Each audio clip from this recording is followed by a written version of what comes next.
winter. You can spend it sleeping on the couch, or you can find something to do. Look at that. Miserable snow. Be quiet, cat. So, instead of sleeping on the couch all winter like I did last year, I decided it was time to learn some handy skills that I had forgotten. When I was 19, I went to carpentry school. When we first started out, they taught us on hand tools, so I have some idea what I'm doing with hand tools. I just didn't own any since then. So I got a collection of planes from antique stores and whatnot. Got a decent jack plane, decent smoothing plane, a good block plane, okay block plane. And I got this number 78, Stanley 78 rabbit plane off of eBay for $30. Plane itself isn't, like, the body is in really good shape. It's missing the fence. But the body is in good shape. It's got the depth stuff on it. You see it's in, not terrible condition. The sole is in, like, not bad shape. A few dings along the bull nose there. It might not actually be true to itself, I'm not sure. But not a big deal.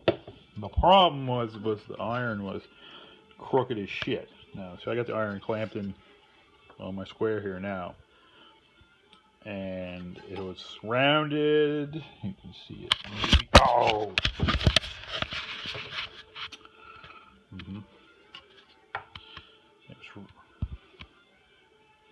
It's not true. The iron wasn't true. You can see there. It's true along to there. Sticks out all over the dog's teeth there. Looks like shit. It was rounded. The angle was terrible on it. It had rounded corners like you do with a smoothing plane. I don't know why you would round your corners down on a rabbit plane when it's real important to keep your corners, sharp and crisp. And of all planes, this one here really needs to be true to the body. And with it being out of that crooked, there was a lot of gap because there's really no side-to-side adjustment. So the plan is to go over to Tash's uncle's place and get him to help me true these up, because I don't have the ability to heavy cut irons yet. Like, all my stones are like 5,000 and above, more or less, to finish the polish on them. So I'm going to get him to help me with that, true that up, and get the angle reset. And I got another plane at sale last Saturday. I got a really good deal on this one for, I think, a big old wooden block plane, jig-jack plane. Hand needs some work because it's loose and they just put a nail in it. That was a genius maneuver. And sometimes they replace the wedge with a terrible wedge. It's way too long and it's way too narrow. It doesn't fit for shit. I don't know what they were thinking. So you gotta pitch that. The iron is nice. It's got a chip breaker. I think it's a cobbled together. It's like a Matheson chip breaker, and then whatever the hell that is, iron. The problem I have again is it was sharpened by an old farmer or coal miner, probably up where I bought this from.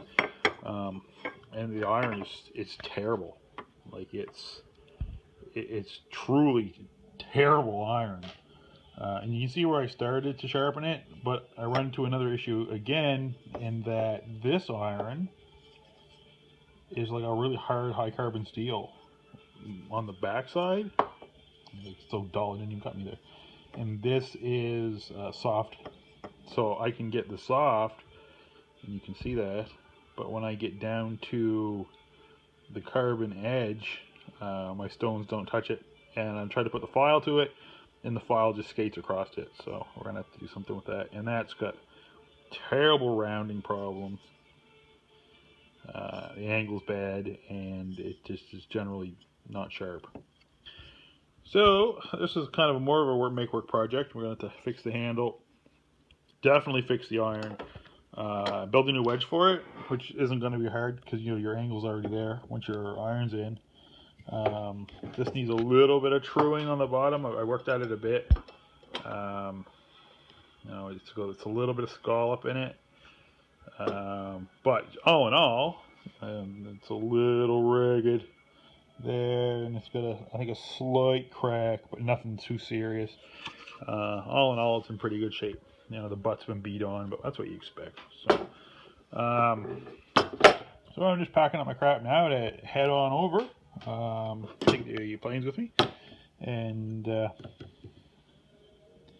we'll hopefully, when we're done, have some decent irons here, and we'll go with that. I mentioned that the fence was missing from this, and just like an adjustable depth fence, but I managed to find one. If you live in the States, Stanley has one for you for $16. If you live in Canada, they don't have the part. I went to my local hardware store, the small one. They called their Stanley rep. The Stanley rep had no clue what this plane was.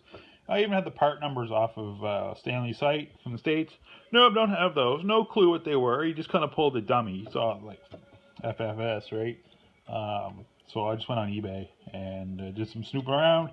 eBay had some from the UK. I got one for about 20 US or Canadian, which right now is pretty good because the dollar is crap.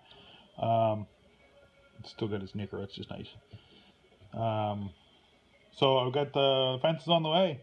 So when that shows up, I'll put it on and show you how this thing cuts. So anyway, we're off to sharpen stuff.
Welcome to the Mad Scientist Lab.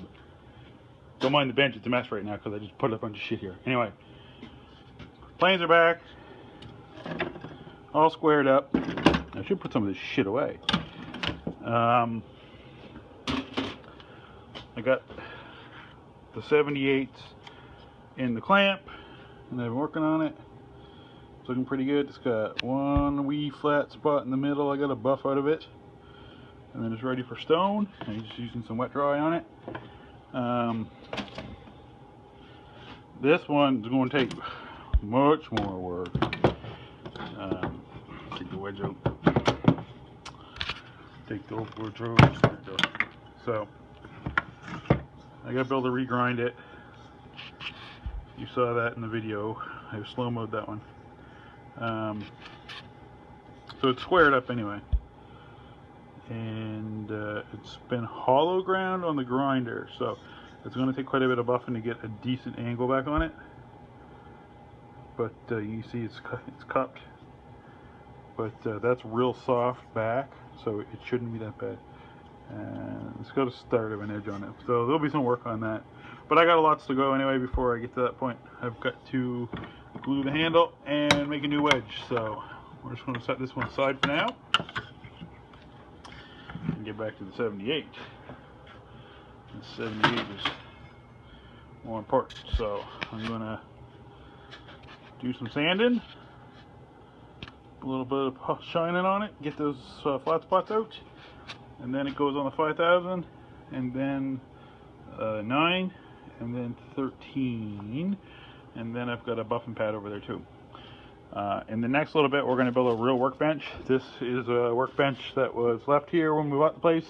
It was made by the priest who owned the house.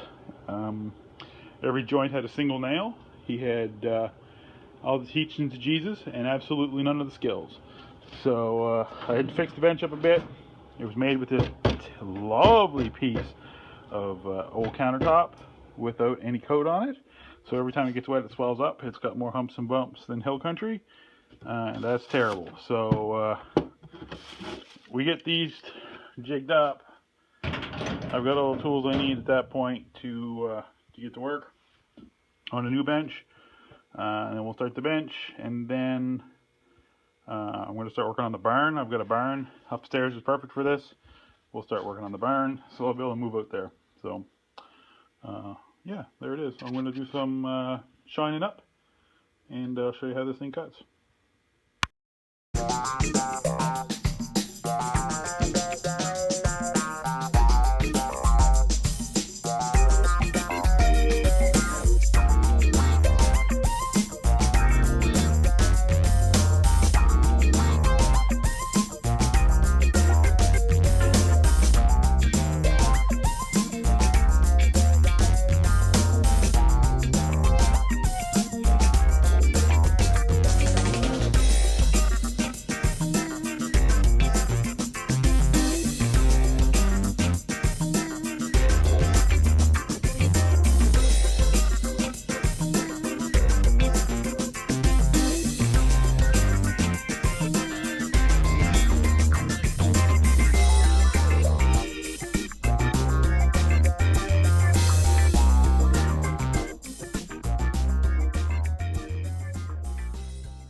Okay, the bunch in the middle's gone. It's just the very left side edge right here. So maybe a 32nd of an inch is still blunt looking. So I'm going to put a little pressure on this back side. So again,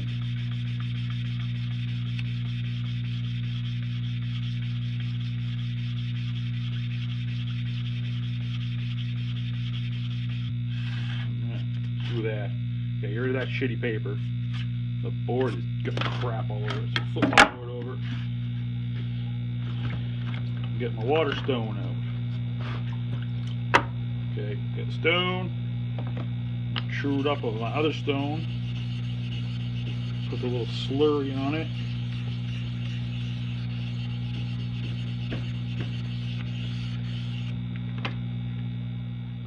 And give this about 20.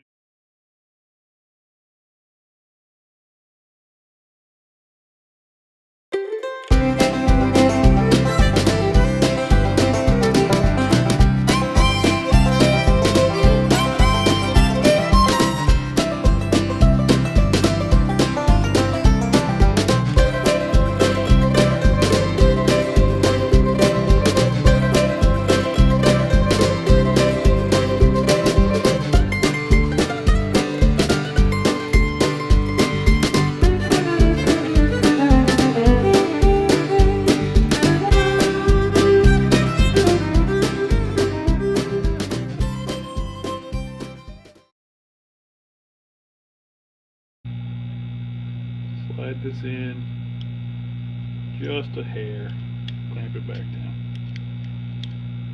Now, what I do, I want to make sure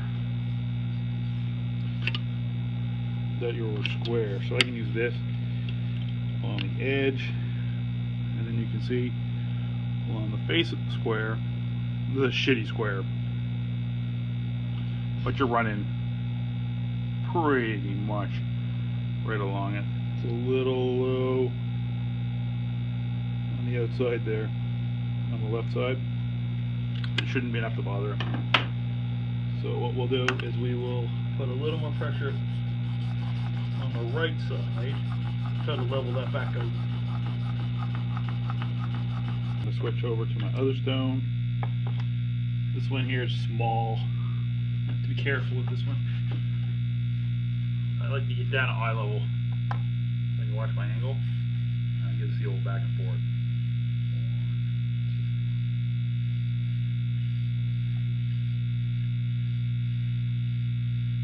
You can actually feel this getting smoother as you do it. So you know you've got it right because it gets slicker and slicker as it polishes out the angle, the bevel on the blade.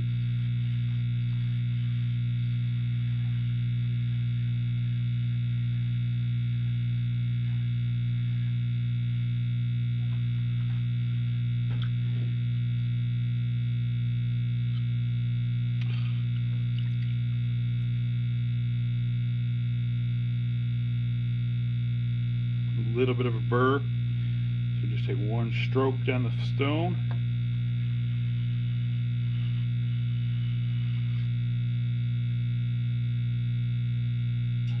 Okay,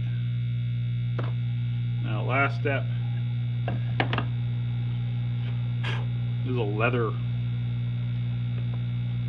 pad on a wooden block and a piece of 2x4. I get this from Lee Valley. It's a honing compound. You dress this up, and what this will do is we'll put a final polish on.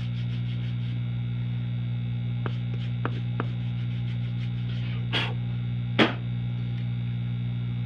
this shit out of the way. And it's the same thing on the stone, but you can't go back and forth with this because it'll dig into the leather. So you need to drag it slowly forward. Drag it forward. Drag it forward. Don't let it go off the edge because it'll change your angle. So you drag it, but if you let it pop off, then bleh. So drag it forward. Drag it forward. This stuff cuts really quick for a nice polish. See? Like a mirror. So I'll give it a 5 more. 1, 2, 3, 4, 5. 1 on the back, 2 on the back.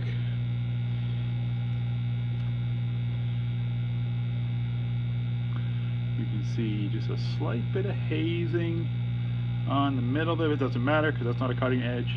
That is good. So let's put it in the plane and see what we got.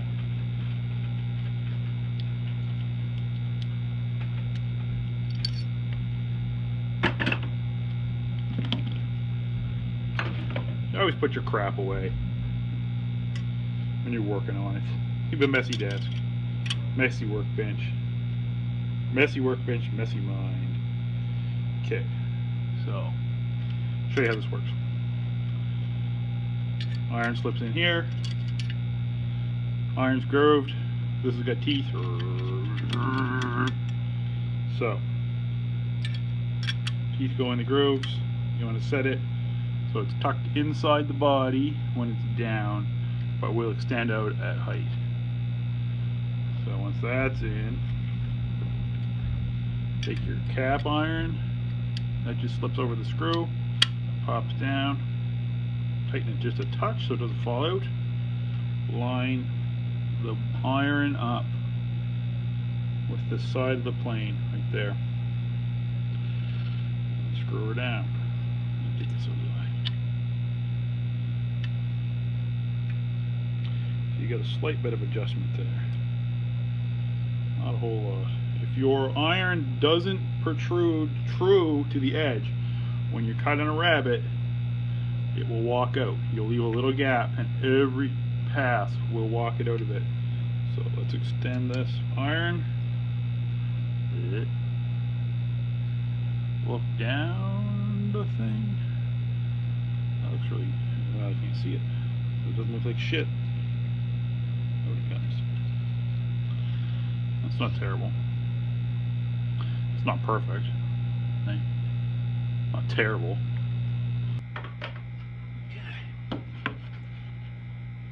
That's too damn long.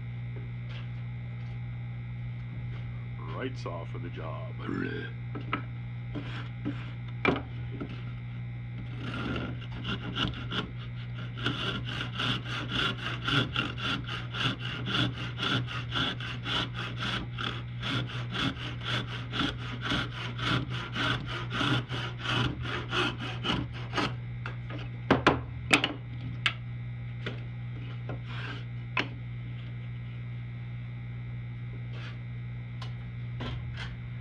That's a really pitchy piece of pine. Look at that. Terrible stuff. I'm not gonna mark a line. Look at that great cut. Jesus, I couldn't cut. I'm not gonna mark much of a line here.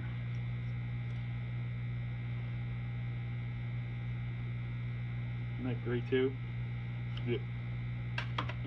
Okay. I don't have the fence. No fence yet, so when the fence gets, this will be a little more precise.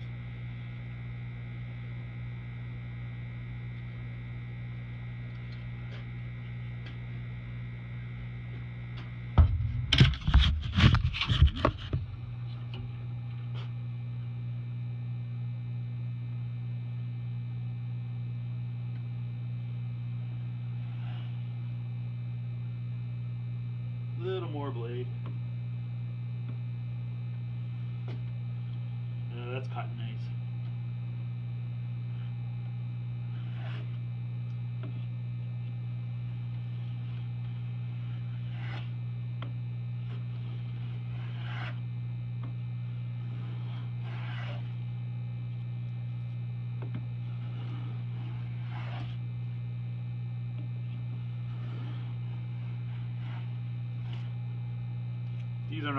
These are not a plane you go quick with. They've got a very small area here for shaving, so if you give her the old chuggity chug, it'll block right up.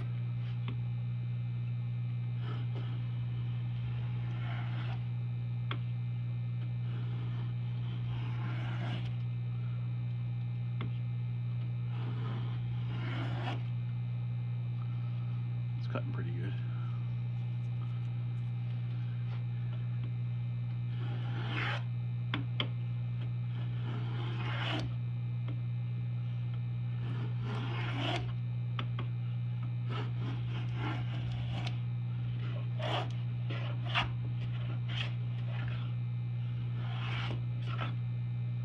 See what I was talking about?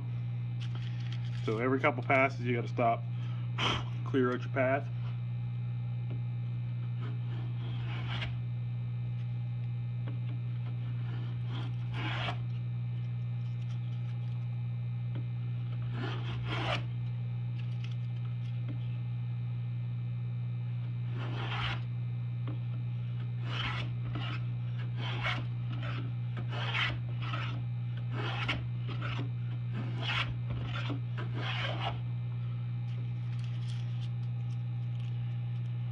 Give her a little more blade, see what happens.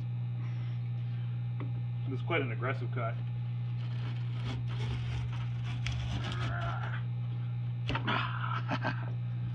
A big cut, a big chunky shaving.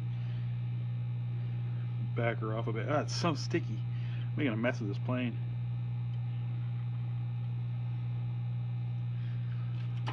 I always put a little beeswax, keep a big block of beeswax here. So I can wax everything up nice. Keeps it from rusting. Your basement's flat. You have to work in your basement. And it's cold. And damp. Full of mice.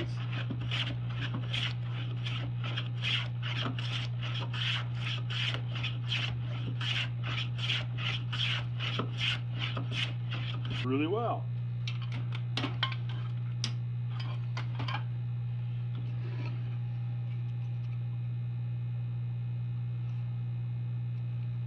Now it's crooked as a dog's dick. And this isn't terrible. Actually, it's pretty good for me.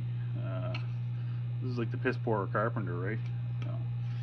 So, some shavings, put them on the floor to go in my furnace in the morning. Furnace.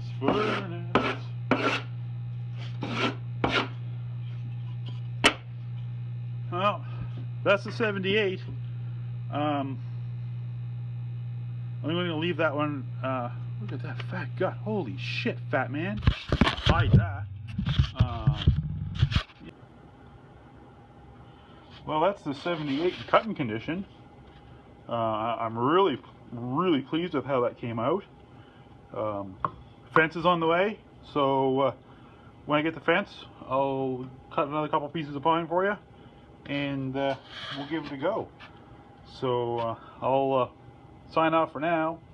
In a day or two, I'll post a video on that wooden plane. I think I'll find a block of hardwood to make a wedge with, and we'll try to get that thing going. I'll show you what we did with it actually. Well, before I get rid of it, because I can't do nothing with it now. So I got when I was over to Bill's, we ran it down his joiner table and kind of straightened her out because she was rough. First 2 passes, it touched in 2 spots, here and here. So she was crooked as a dog's cock too. So, yeah, that iron's not going to be terrible once we get it smoothed out. New wedge and fix his handle. I'll make that tonight. We do that right now. Be right back. Does he loves French fries? Don't be so greedy.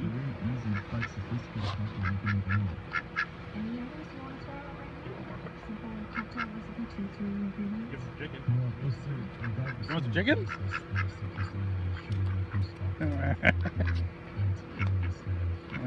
He wouldn't let you pat it.